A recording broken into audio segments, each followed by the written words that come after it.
मित्रों नमस्कार। मैं Anand Raj, chief office superintendent central railway, आप सबका स्वागत करता हूं।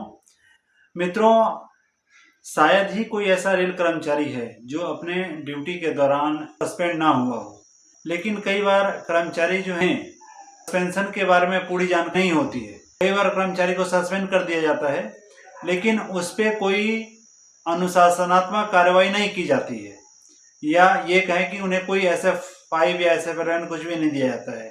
तो उस केस में क्या करें? कई बार कर्मचारी को सस्पेंड किया गया, लेकिन उसके बाद उन्हें SF11 दे दिया जाता है, और कई बार होता है कि कर्मचारी को सस्पेंशन के बाद उसे SF5 दिया जाता है। तो ये तीनों केस में क्या हो सकता है, ये हम लोग इस पर चर्चा करेंगे। इस वीडियो के माध्यम से मैं कर्मचारियों को इस विषय में जागृत करना चाहता हूँ कि कर्मचारी को अगर सस्पेंशन के बाद उन्हें कोई भी चार्जशीट ना दिया जाता है, तो वैसे में कर्मचारी का जो सस्पेंशन पीरियड है उसको कैसे ट्रीट किया जाए। कर्मचारी को सस्पेंशन के बाद अगर उस पर कोई भी शासनात्मक कार्रवाई ना की जाती है, मतलब कर्मचारी को कोई भी SF5 अथवा SF11 नहीं दिया जाता है, तो ऐसे में कर्मचारी का जो पूरा सस्पेंशन पीरियड है उसे ट्रीटेड एज ड्यूटी रखा जाएगा। मतलब इसमें कर्मचारी को कोई छुट्टी लिख के देने की आवश्यकता नहीं है। वो पूरी तरह से कर्मचारी का जितना भी पीरियड है वो सब ड्यूटी में ट्रीट किया जाएगा। दूसरा होता है कि कर्मचारी को सस्पेंशन रखा गया, उसके बाद उसे SF11 दे दिया गया।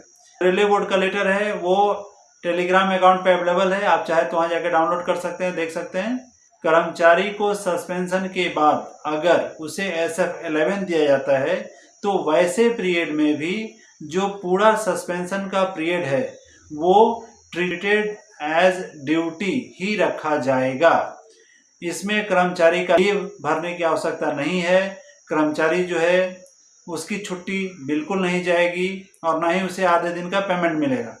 कर्मचारी को फुल पेमेंट मिलेगा। उस पूरे पीरियड में कर्मचारी को जो है वो ड्यूटी ट्रीट किया जाएगा। कर्मचारी को सस्पेंशन के बाद SF5 दिया जाता है, तो फिर क्या होगा?